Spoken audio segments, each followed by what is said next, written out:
Baik, Assalamualaikum warahmatullahi wabarakatuh. Kali ini Ibu akan bahas materi tentang dakwah Rasulullah periode Mekah. Nah, peta konsepnya yaitu ada 2 poin yang akan kita pelajari. Yang pertama yaitu substansi dakwah. Kemudian yang kedua strategi dakwah Nabi Muhammad. Yang pertama Ibu bahas adalah substansi dakwah Nabi Muhammad. Apa sih substansi itu? Substansi itu merupakan isi dakwah Nabi Muhammad. Nah, jadi setelah Nabi Muhammad mendapatkan wahyu kedua, yaitu surat Al-Mudaththir ayat 1-7 yang isinya untuk memerintahkan mengajak kebaikan, mengajak untuk berdakwah dan menyembah Tuhan, meninggalkan perbuatan dosa. Nah, Nabi Muhammad akhirnya langsung melakukan dakwahnya. Nah, apa sih isi dakwahnya? Nah, substansi dakwah Nabi Muhammad periode Mekah itu ada 5. Yang pertama menegakkan tauhid, yang kedua mengajarkan akhlak mulia, yang ketiga menekankan adanya kehidupan setelah mati, kemudian yang keempat mengajarkan persamaan derajat antar sesama, yang kelima mengajarkan ibadah mahdoh. Nah, Ibu akan bahas satu-satu. Yang pertama menegakkan tauhid.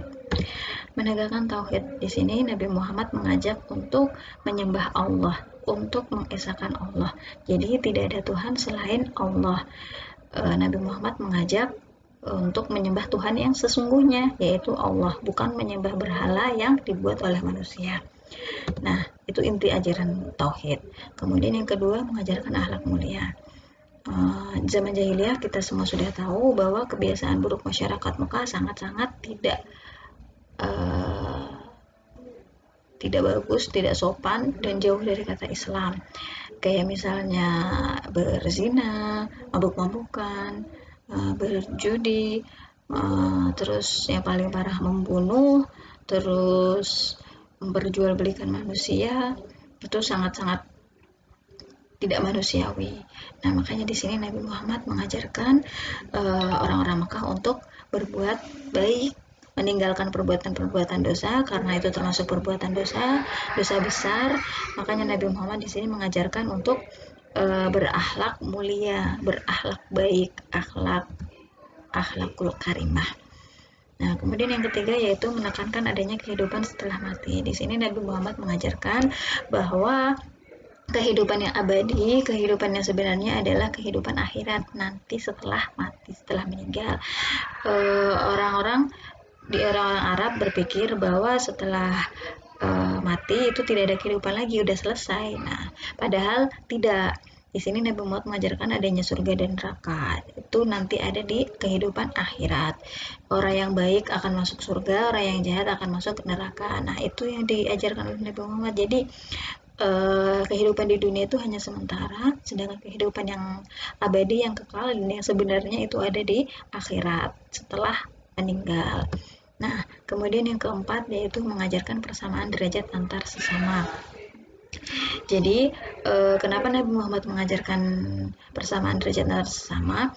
Karena di mata Allah semua manusia itu sama, yang membedakan hanyalah keimanan dan ketakwaan. Nah, pada zaman jahiliyah persamaan derajat manusia itu dibedakan, dilihat dari kelas kastanya. Jadi di zaman jahiliyah itu ada 3 kelas kasta.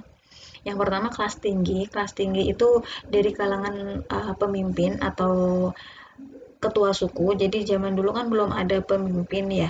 Jadi yang benar-benar dituakan, yang disegankan itu ketua suku atau disebut juga dengan syekh namanya.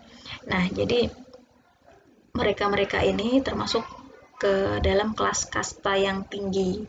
Kemudian kelas yang menengah itu dari kalangan orang-orang kaya, dia yang punya banyak uang, jadi kalau banyak uang tuh mempunyai kuasa lah gitu.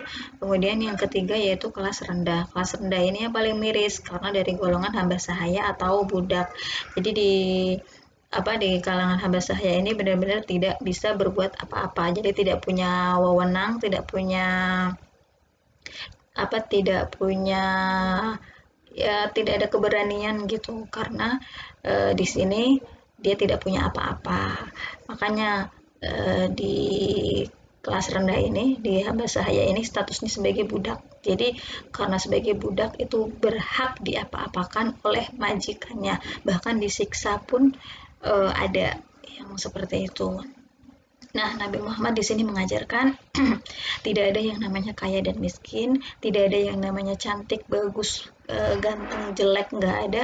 Jadi semuanya itu sama. Baik yang kaya maupun miskin itu kedudukannya sama. Tidak ada kelas kasta yang tinggi ataupun rendah. Jadi di sini Nabi Muhammad mengajarkan tentang persamaan antar sesama gitu.